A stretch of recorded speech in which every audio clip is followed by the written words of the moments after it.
You're listening to Life Check Yourself with life coach, transformational leader, and dating and relationship badass, Marni Battista. Every week, you'll get the raw truth from top experts and real people on the important life and love issues you want to know about. So, if you're ready to life check yourself in your relationships, your career, and the areas of your life that matter most to you, and you're not afraid to be called out on your, stuff, then you're ready for what's next. Life Check Yourself with Chris Gillis. How to ask for help when you're in a mood.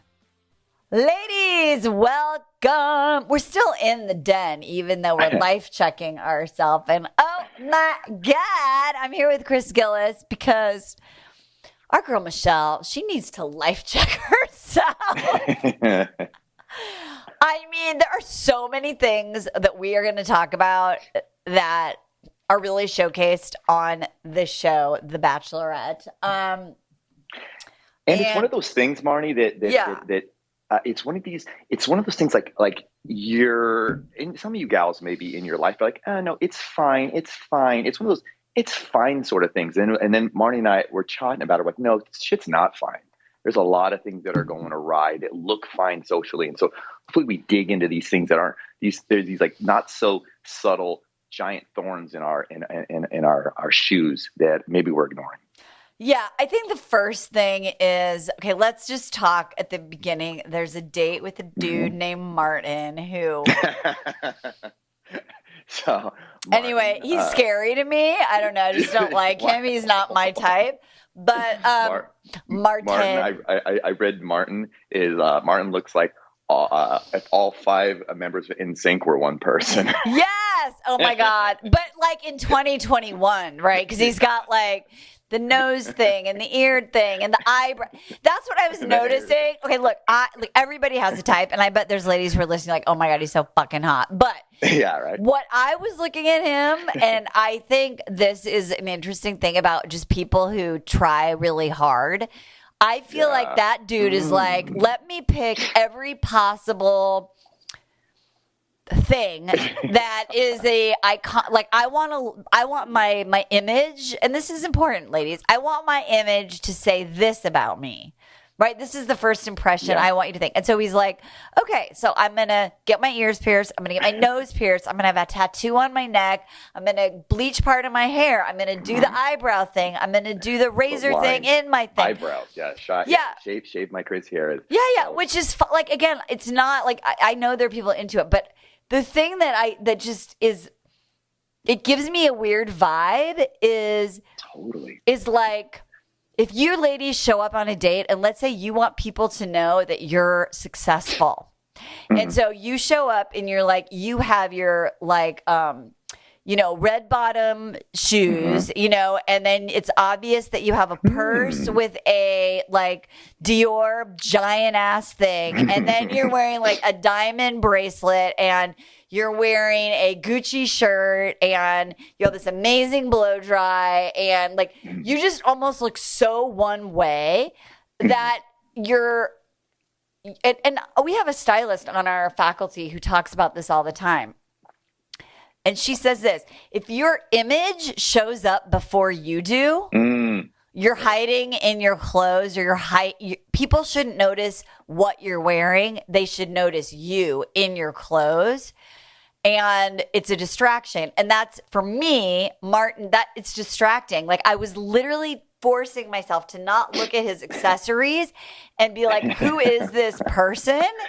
But because his style or his image is showing up first, I found it super, super distracting. So the tip, ladies, is have your clothes or your style showcase you, not have your clothes be so noticeable that it covers up who you really are. Totally. What do you think? What are your thoughts on dating a Mr. Tryhard? I never liked that guy. Yeah. I mean, I'm not attracted to Mr. Tryhard who's got to show me all his things. He's got so the guy version. Yeah, by the way, it's so interesting because you're listing off all these things. We don't give a shit about all these things that women. I'm going to put the bag and the Birkin and the red bottoms. Like, we don't. They don't. Yeah, it's so weird. And the same thing with the girls. I have a friend a former friend, one of my quarantine, I was able to whittle him out of my deck because he's not a great human being, but he was so extra try hard. Had to have the stupid the giant Prada was it whatever the fuck, a Gucci Prada belt or whatever it is. It always had to have a shirt tucked in so you could see the giant logo on there. The watches, he would go off about how much each all these different watches on, and these stupid loafers, and it was all in the end 100% insecure because or to cover his insecurity for he was a shorter guy and didn't shaved his head and one of those dudes, and oh my gosh, and I knew eventually. Even if a chick was, I thought that was cool at first. Eventually, like you said, your real personality is going to come out, and the bling bling is no longer going to be impressive. Yeah, and it's like it's a lot. So that was distracting for me to like really see Martin for who he is. I didn't really see Martin, but what I did know is that in this experience, and I think this is really important, because I think it happens in real life. If you date somebody who, we've talked about this, if you date someone who knows someone else that you dated, or maybe you didn't, or a friend and you're not friends with that friend anymore, and this person is friend, if you're dating in a smaller community and what happens is in the show, she just basically is like, I don't like this dude. And the dude is a friend of Martin, and Martin is like, defending him a little bit, but not really. I think Martin did a good job. He was like, hey, listen, as a dude, he was fine. I don't even know, him being in a relationship. I just met the guy. He's fine as a dude. I felt like Michelle got so overly defensive. Yep. And here's what I'm going to say, and I think this is the theme for the show. Let's go. I always talk about people leaking their insecurities. We call it leaking your unconscious 10%, the part of you, your little childhood woundings. And I mean them little, not they're insignificant, but from when you're little. And Michelle is coming on she wants it to look this certain way. And you said she's got the dress and she's got the makeup and she's set up to be one woman for 30 guys. And her insecurities are just blah, all over the place. And so you could just see herself, you could see her shutting down. Yeah. She was like, oh, what? I mean, I thought she was going to kick him out of the hot tub right there and be like, you're out.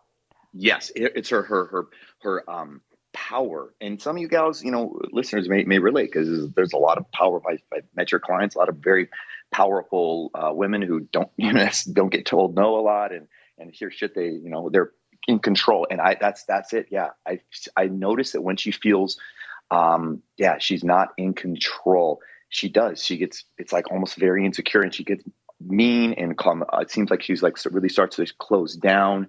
And I wouldn't have been surprised either. Yeah, if she just kicked him out of the hot tub. It's almost she kind of puts on that whatever second grade, third grade, fourth grade teacher, whatever the fuck she is, and kind of almost punishes everybody, puts her name on the board. Yeah, she's like, I feel very good about my decision. I'm like, he never said you made a bad decision, and that's I think what people do, and we talk about this, ladies, all the time, is your idea or your position isn't automatically on trial.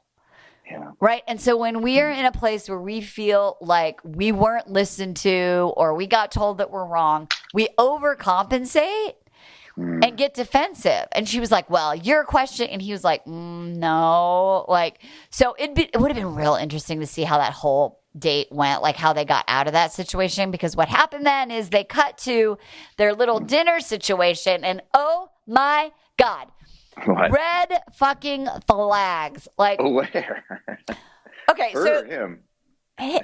Well, both of them, but him. So yeah, she's like, oh, basically they're talking about emotional intelligence, talking about your feelings, and this guy straight up says, I'm bad at talking about my feelings. I don't like talking about my feelings. My family didn't talk about my feelings. I've been doing this for 28 years. I don't know how I'm supposed to learn to talk about my feelings. Then she says, well, in a family, how would you want to raise your kids? He's like, oh, I definitely want to talk about my feelings. Okay, like instant, like, oh yeah, when I have kids, suddenly I'm going to start talking about my feelings. And also, this is really interesting, ladies. God, I wish we could do a play-by-play like I was John Madden or Frank Gifford. Yeah, you do. Because or Aaron Andrews, because she says he's being vulnerable. She's like, oh, thank you for being so vulnerable. But he's really not. He's really just saying, like, I didn't grow up with feelings. He doesn't say, like, it really scares me. Like, I'm afraid I would. He's just telling the facts. And she's like, oh, now I like you. You have shared something about yourself. And I just didn't feel like that was real vulnerability. And I'm like, she is emotionally unavailable. That dude is emotionally unavailable. I mean, he just said I am. And so then she likes him. And that is what you ladies do. You're emotionally unavailable. And a guy is basically saying, like, I cannot ever give you what you need. And you're still like him. You kiss him. You give him a rose. Ugh, made me so mad. Is it a red flag when a dude, I've never encountered this, I don't know, maybe I hang out with a bunch of pussies, but a dude who says, I've never cried, like we weren't allowed to in my family? Yeah, no, so I'm saying, like, dude has issues. Like, Lord. And does he even know before the show that that's like, does he want to work on that? Does he want to cry? Or does he just want to fucking win the show? Yeah. Gosh, I think there is a correlation between the Mr. Tryhards and the Mr. and the closed down feelings and not something. Yes, like it's almost like if you get distracted enough with all the lines in his hair and his eyebrows, you forget to go deep. And exactly. Exactly. And again, I am like so out of like popular culture. You know that. Like I'm not on TikTok. I don't know. Okay. Yes. I am. And so I don't know what that like. That style, let's just call it a style. It's a style, right? An image. I don't know. Avatar. Yeah, that avatar. I don't know them. When I was a kid, it was like if people wore all black, they were like this goth kid, and they wanted you to think that they were like edgy, or they listened to indie music, or they were like the Breakfast Club. Did you ever see the show, The Breakfast Club? Right? And there was like the hood, like the bad guy. There was the jock. There was the girl who was shaking her dandruff out, who was kind of goth, right? And so I don't know like what he's trying to say with his style, but if he's trying to say like back off, right? Like I'm unapproachable. I'm a badass. It makes sense that he doesn't cry. He doesn't talk his feelings. Da da da. And all I can say, ladies, if you're on a date, I like the topic of conversation. Great to have that topic. If a guy is saying, like, I don't talk about my feelings, I don't know how to talk about my feelings, don't go out with him again. Don't go out with him again. So don't settle for. So she immediately took the bait as like, oh, but that's something I want to do. She's like, oh, okay, cool, all good. Oh, and then of course he very cleverly dropped in like when that kind of future pacing, like when I have kids. Then I'll do it. Suddenly, I'll talk about my feelings. Yeah. But that was clever of him. But no, he is kind of like what he's got. He's like the final like fuckboy boss you have to defeat in a video game or something. He's like, he's got all the it's so accoutrement and pickup artist swag going on. Yeah. So that's my little tip is that if a guy basically tells you like you don't fall for the potential, and that's a big mistake women make is they fall for the potential of a guy. And yes, Martin could change, but Martin's not like, yes, I realized like 6 months ago, I don't cry and I'm not really connected to my emotions and I've been really working on it. A la, like, I can't even think of, the guy that, Zach, that Tayshia dated, right? He's like, I used to be an addict and it was really hard for him to show his feelings. But then he was like, but I've been working on it and I really realized that I need to open up and he can do it and he wants to do it. And so that's my tip for that. Don't fall in love with potential. That's true. And, and to the listeners who've been with us, it is, you're right. we were all hating on Zach because he was closed down until like the fucking fourth quarter, last 2 minutes. Then he opened up and he became, then he became vulnerable. And that's when we were like, oh my God, remember he gave that epic, like speech about her and like, shit, he did talk about it and he owned it differently. And I think it is worth pointing out, I'm not in love with a lot of the dudes on the show, but I don't hate Martin. I think you're right. I think he's just not. It's going to be a problematic long-term relationship. He's a boy. He's a boy. Yeah, he's a boy. He's still growing. He's not. Yeah, absolutely. Leave him in the oven a little while longer. Don't. He's not ready to be engaged. No, God, dick a fuck. But seems like a good dude. No, and, that's what I'm saying. Like he's just he was being honest, so I give him that. Okay, let's talk. We have to talk about the fucking slumber party.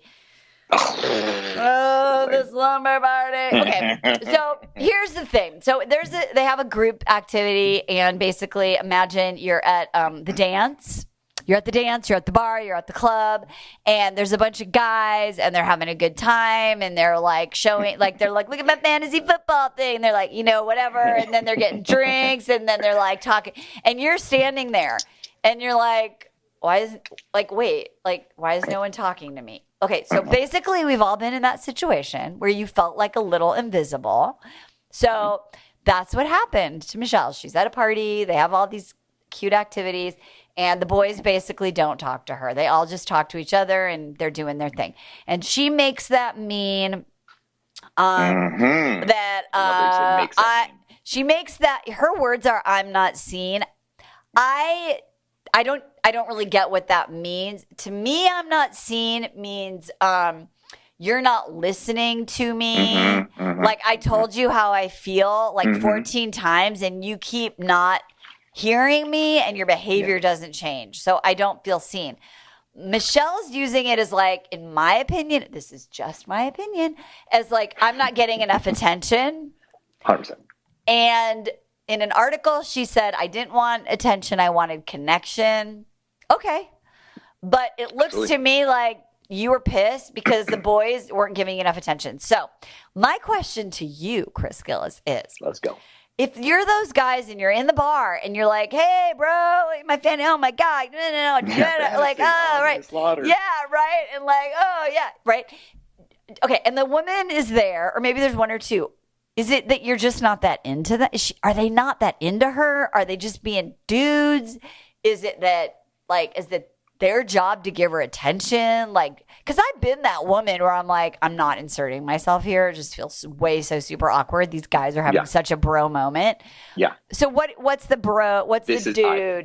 This is the bro moment. It's in true fucking Bachelor fan where they try to, or genius production, they try to like please everybody. So like, and it'll be funny, and and put the guys in a kind of an emasculate situation. What they do, so they put them in their pajamas, and we're going to have a slumber party, but we're going to do it the way girls do it. But then here's the stuffed animals. Okay. And then of course, here's the twist. Now you guys go back to being masculine gorillas and beat on each other. Yeah, exactly. They forgot they were all wearing satin little undies and their linens. And then they like, oh yeah. And then of course these two dudes do. They're like, okay, so they got in the playful energy, and they're like, okay, now we'll play Warhammer and all like bash each other with turn our bears into weapons, weaponize our bears. And so yes, babe. And this was so fucking annoying, because then she's like, I can't believe I'm all hurt. Dude, you turn these guys, you got them into war mode, and now we're not thinking about running over here. You telling us that the only way to win, babe, is to get attention to you is to beat the shit out of the other guy. Of course so yes, man, our minds switch over. We're simple guys. We can't hold a ton of different sub goals in there. And so like, okay, our guys to physically dominate another opponent. So yes, so we're not, now they're switched over, not in this, I need to go make a male female love connection. When it's my turn going up, no, you're nervous. You're like, oh shit, okay, I'm about to go to this mini fake battle with another guy. So that's so dumb that they were not failure. So. I know, but they weren't giving her attention. Even like they were way more into the girly slumber party stuff than. I think. But do you think they're not? Do you think they're not into her, or do you think they just got distracted? I think they actually are I think they are into her, and I think they got more distracted. And again, not to make fun of my male species, but we are like dumb dogs, and you rattle the kibble bowl, and we're getting like, yeah, exactly. They were more excited at the time for sure about wearing polyester or silk and then hitting each other over and not losing and not embarrassing. That was 100% top. Yeah, that was. Yeah, well, and then they're like, "Oh my God, I'm getting a spa day." Like it was like, they're like, "This is lit, man," or whatever they said.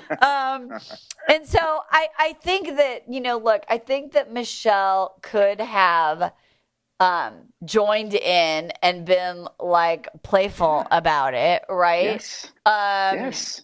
And she didn't. And I think that what happens, and this is the theme of the show, of leaking, is that because she is viewing every single thing through the eyes of you didn't pick me. And I think, and what I know about you, not like pick me energy, is universal. It knows no sex, color, race, nothing. If you feel like you never got picked, you never got loved, you never got chosen, you're not important, that is universal. And she always got picked first for basketball. Hey. Someone didn't get picked at all. Yeah, exactly. Right. That's a fucking horrible feeling. And I never got picked at all either. And so like she found her place, but so she makes it mean that if she's not getting attention, like 100%, that she's not important, that she's not lovable, that she's not worthy. And so I always say to ladies, like, you have to be very discerning on like what's your side of the page and what's a guy's. And, like if you get triggered and it's your shit and you're like, oh, I was at this bar the other night and I just felt like my confidence went because like there were all these guys and, or I was at a networking event and I felt like everyone was talking to everyone except me. And then I just felt like really shut down. So I left, like that's a you thing. Right. And so sometimes you don't need to say that to the people that you're with. You need to sort your shit out and go back to the club or the networking thing and just be confident. And so what she, but if a guy was like directly ignoring her and she'd be like, hey, when we were talking the other day and I was trying to tell you how I feel and you kept looking over at your phone, it made me feel unimportant and like disrespected. Okay, that's on the guy, totally. And what I'd like next time is for you to just say, like, I really want to hear what you're saying, and I'm also expecting a call. So both things are true. Like I just need you to know that. Both things are true, right? So but in this situation, she has this like whole cry fest, like, oh, I'm not important, I'm not seen, blah, blah, blah. I wasn't picked. Fair enough. It's her shit. I just don't know if she needed to jump on into that whole like after thing and tell the guys like, you were bad boys. You didn't make me feel pretty. You didn't pick me. You didn't give me enough attention. She doesn't say any of that, by the way. She says it in a, her own way about not feeling seen. And it comes off as heartfelt and it is authentic. That was her experience. But do you think that she needed to say that? Like, do you think if the guys would have stepped up or given her attention at that little small party, if she didn't say that? I think you said something earlier. I think what she could have done is catch herself and say, I think this is something I have written down on, this is my side of the page. I like that metaphor. This is my side of the page. It's been here before. I guarantee this isn't the first time. Obviously it's not because she wrote it in her poem. First time she hasn't, she's felt unseen, and to take stock and say, now is this true? Is this really true before swallowing the hook of, the painful hook for not being seen? Or is this a story that I've been carrying around and maybe it's not? Let me take a little bit of do a quick little survey, get some evidence. And then she could have, like you said, walked up to the dudes, getting the cucumbers on their eyes. If she wanted a foot massage, if she wanted to practice and warm up with the dudes, because she's an athletic gal. Maybe she want to swing around feel how heavy or how hard it hurts getting hit with a teddy bear. She could have done that, but no, she didn't investigate all to see if she was included. She didn't. And even in that thing where the guys are like, which was so masculine, they're like, hey, hit me in the stomach. She could have been like, like, wait, here's how it's going down. I'm going to punch you all in the stomach. Yes, dude. Right? Yes. Like, she was like, oh, okay, never mind. And she walks away. I'll just soak here into the bench and get smaller and smaller and have fucking Tasha and Caitlin make me feel better. What's wrong? Nothing. Yeah, nothing. Like Michelle. Whoa. I'm so mad at Michelle. Can you tell I'm so mad at her? I'm just mad at her because I'm mad at her because I want her to sort her shit out. Like, I'm mad at her because, and this is like the best thing ever for all of you who are listening. She is really pretty. She is very smart. She's very good at what she does. She has all the opportunity in the world. And her issues, her insecurity that started when she was a kid, for whatever reason, is not handled. And she is missing out on amazing opportunities. And that's what ladies do all the time. And so I think if she would have gone to like a coach or a therapist instead of Caitlin and Tasha and said like, wow, I totally got insecure. I made this shit up and like, I need to sort my shit out. Like, I am a confident woman. These guys came here for me. She pulls her shit together. She goes to that little cocktail party. She's like, hey guys. And then they all would have had those conversations with her. They all would have tried to flirt and connect with her. But she lined them up, like you said, like, this is my story. And then, of course, they all want to win. They all want to get it. So they pulled out, and this is, we have so many things to talk about. They pulled out the V card, the vulnerability card that we talked about last week. And, you know, the guy who cries the most gets the rose. That's the story. Like, that's the masculine, by the way, ironically, the one who is like, punch me in the stomach, swollen. Yeah. He's like, punch me in the stomach, feel how hard I can get it, blah, blah, blah, blah. And that's, that's what made me so, quote unquote, mad about her too, is that instead of taking this as an opportunity where she could have just shared it. It didn't have to be fucking right or wrong. If she just would have, instead of lining them up, and if she wanted, you know, if she would have lined them up instead of like, hey, I just want to let you know, this is how I was feeling. I don't know what was going on, you know, and it's something like, hey, it's something I want to work on, like Sync Boy could have said. Yeah, you know, this is something I want to work on. Yep, I want to work on because I'm an imperfect person as well, and you know, and I bring my own history and stories into the relationship as well. But nope, she didn't. It was like, hey, this is what, like you said, this is what you did wrong. Everyone gets an F until you credit for the teacher. Who's next? And she lined them all up. I hated seeing all that. Exactly. Because what happens is when we get small, when we feel insecure, when we start feeling uncomfortable in our own skin, our energy actually says, don't come hang out with me. So she was part of perpetuating her invisibleness, because when you feel small, your vibe is small and people will not see you, not give you attention, however you want to say it. So I think the guys were just like, what the fuck? I thought that was fun. Okay. So I don't know. I think a really strong, emotionally intelligent guy would be a pink flag. If you're a guy and you're dating a woman like that, do you think it would be a pink flag? Like, maybe it's the first time, so you're like, oh, okay. I think so. And, you know, for a lot of reasons.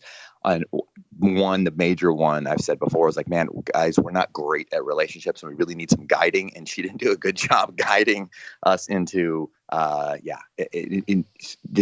on, you know, Martin and Olu to figure out, well, how do I give my woman what the hell, what she needs and what she wants, instead of her, she's got to at least, you know, write the prescription. He can do his best to go fill it, but she's got to at least tell him what's really going on here, instead of saying, oh, it's you. It's you. That's just confusing. That's going to be bound to have more problems of her being seen. And that, she's going to, you know, permanent marker, rewrite it into her page of her journal over again. I am unseen. I am unseen. Yeah, she's really just hammering that. And then God, and you know what's crazy is, and I bring this up all the time because I just think, you know, your ex-girlfriend was such a great example of a pick-me insecure person. Yeah. And I'm so glad you're not with her anymore. And because ultimately, and you've said this before, like the first time someone's like, oh, I don't feel seen, or you didn't pick me, or didn't give me enough attention, you're like, okay, babe, like, let me work on that. And then there you are like 6 years later, and you've said like, I could have sat there and like looked her in the eye for like 27 days straight and catered to her every need. In the end, she'd be like, oh, it wasn't enough. Yeah. And so I'm concerned. I'm just concerned for her overall. She's got a little Claire Crawley. It just looks better. I see it. Yeah. It's like little better editing and makeup and sequence dresses and. Well, she's 27 or 26 or however old she is instead of 40, right? Yeah. So it just looks a little better. Oh, it's interesting. So you're saying that I kind of agree with you. Yeah, it's still kind of cute. When your puppy pees, it's cute. When your 7-year-old dog pees, it's not cute. It's fucking annoying. It's fucking annoying. You're so good. Okay, let's talk about this last thing before we have to hit the deck here. And this ties. We're circling back to your image, and I think that Michelle has a lot of masculine energy. Agreed. And she's navigating it through being dressed up in a feminine way. But I think that, and I screenshotted a photo to you, which again, I can't show you, like, if we were on the football after show, where she's sitting with her legs apart, her forearms like leaning forward, like you see an athlete sitting on the bench, in like the fourth quarter, and you're like, fuck, we are like gonna lose. Like this, I'm so sad. And she's sitting on the bench and she's talking to Caitlin and Tasha, and she's like, whatever. And I was like, that's just that masculine energy. And it's like, I want her to be really athletic and good at sports, and also be able to find some femininity somewhere, because it's part of her stay away vibe. It's probably part of her friend zone vibe. It makes her kind of unapproachable a little bit, like out in the world. So I don't know. I mean, do you sense any other sort of masculine energy from her besides that screenshot that I shared with you? Yeah, a lot. And it's worth doubling down and pointing out, anyone who knows Marni and me, we're not saying one's good, one's bad. Yep. We all have mixtures of both. Yep. And we take turns stepping into one realm. And the guys were getting their pedicures done, and I was all good stuff, and then beating each other up. So on and so forth. But so yes, I do think that her. I think what's problematic is that her when she is feeling down, her masculine energy turns up. Yeah. And therefore, guys, we respond to what's out there, and we respond to okay, my bros. He's on the bench. He's having a hard. You don't fucking go over there and like, I don't know, start asking a million questions about his feelings when he's on the bench and he's super pissed off he missed a shot. No, you either just slap him on the ass or on the head or whatever. You don't say shit, and that's just how guys move. And that's what I think she's getting more of what she's like baking up, cooking up more of what she says she doesn't want when she enters that masculine frame versus being being open and being approachable, like you said. When she's feeling, when she needs it most, she's not opening up to the guys, so they're not knowing, my woman needs something. The guys are having a tough time reading her, I guess. I think when you were talking, I was like, yes, that's it, because even Clayton says like, I guess I just have been kind of playing it safe, but I think he was sort of like falling on the sword, maybe unnecessarily, because I think you're right. I think she's not like being flirtatious, and they don't know where they stand, and they also, Caitlin said, can't believe I'm quoting Caitlin.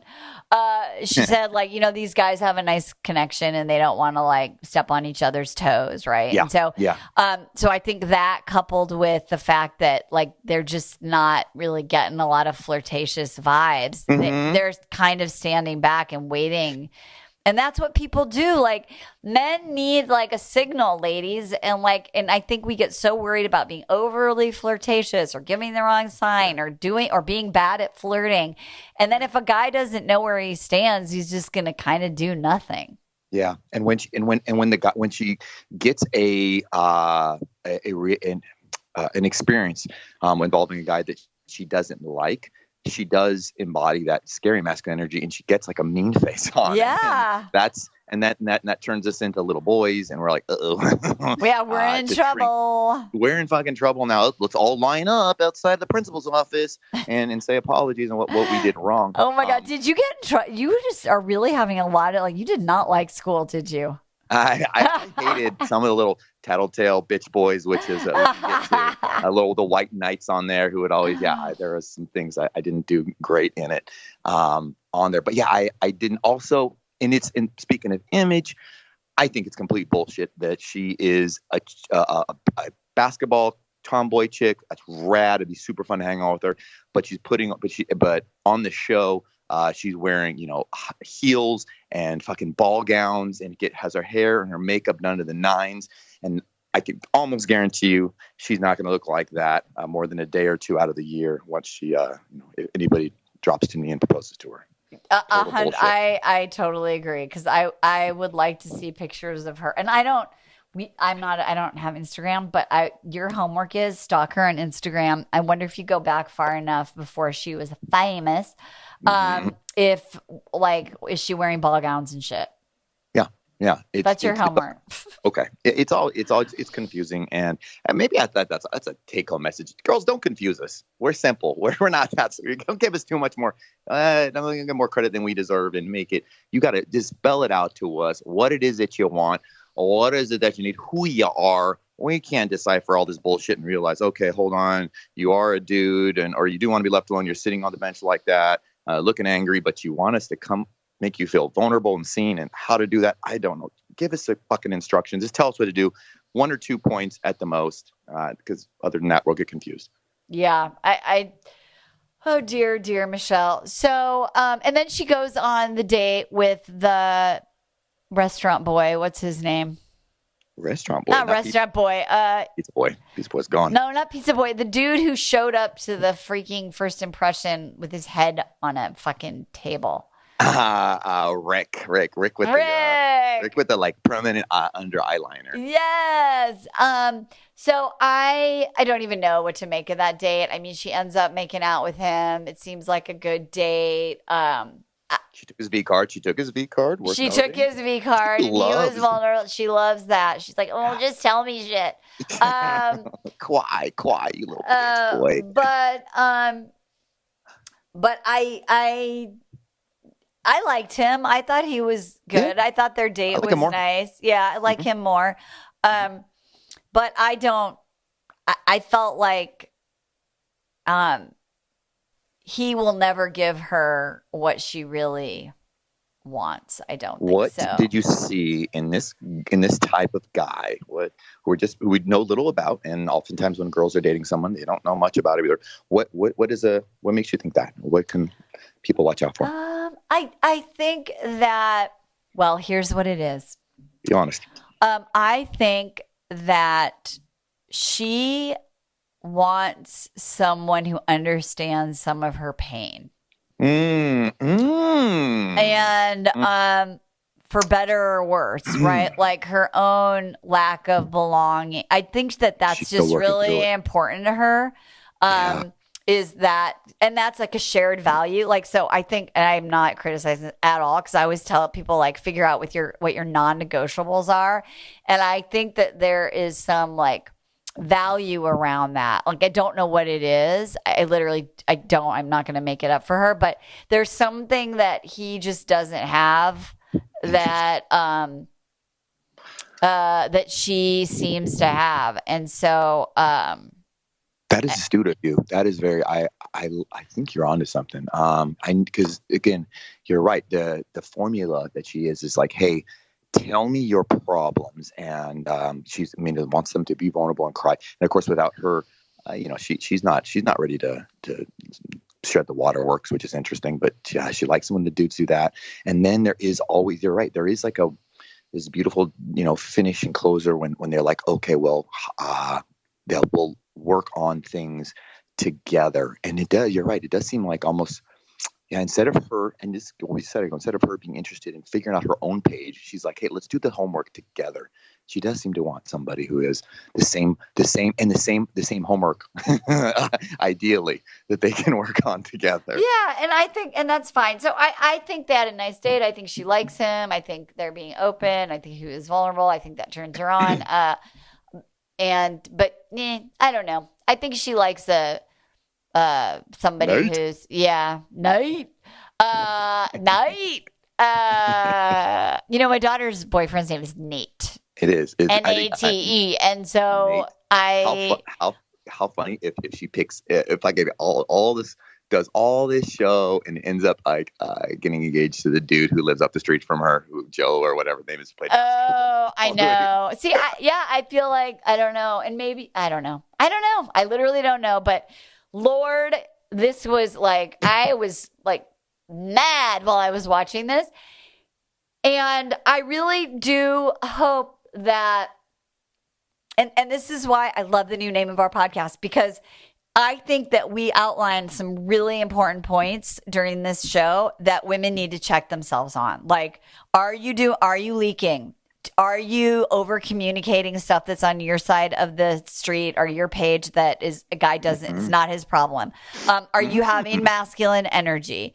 Are you picking guys who are really vulnerable, or are you picking guys who are just telling you what you want to hear? Like, I think there's a lot of like little milestones in here to like really check yourself and just make sure that you are dating from really your healthiest whole essential self versus the part of you that wasn't picked when you were a kid, which is like the great majority of us. So that's my story. I love that. That example. I love, leak, your side of the page. And then you use the words leaking. And I'm thinking of homework. So I remember so many times when I would, write something on my side of the page, and I keep the pen on there too long, or I rewrite it over again, and it leaks through the other side, and you can't tell what side is it. Yeah, and that it makes it really, really hard, and it's something to work on. Christopher, it is always my pleasure. Maybe on next week I know you guys had a party. Maybe we could watch at the same time. Oh yeah, that'd be fun. Because watching alone makes my heart hurt. It's not as fun to talk shit by yourself. It's really, really, really not. Ladies, whatever you do, life check yourself. We'll see you next time. Bye-bye. Hey, thanks for tuning into today's show. So if being in an intimate relationship in which you feel 100% seen, heard, and accepted by a high caliber man is a priority for you right now, and you're interested in seeing if you're a fit for working with me and my team at Dating with Dignity, here's what I want you to do. Just head over to DWD VIP, that's D as in dating, W, D as in dating, VIP.com, and book a call to speak with my team. We'll get on the phone with you for about 60 minutes, and you'll get crystal clear on what's stopping you from finding true love right now. We'll also take a look at what you want to create, what you want your whole life to look like when you're able to finally be fully expressed as a woman in a healthy relationship with an incredible guy. And if we can help you get from where you are right now to where you want to be, we will show you the fastest path possible that makes sense for you to do that. We help smart, successful women all over the world solve this one missing piece in their life so they can finally have it all.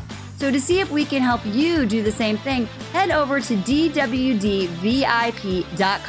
I'm Marni Battista, and let's talk soon.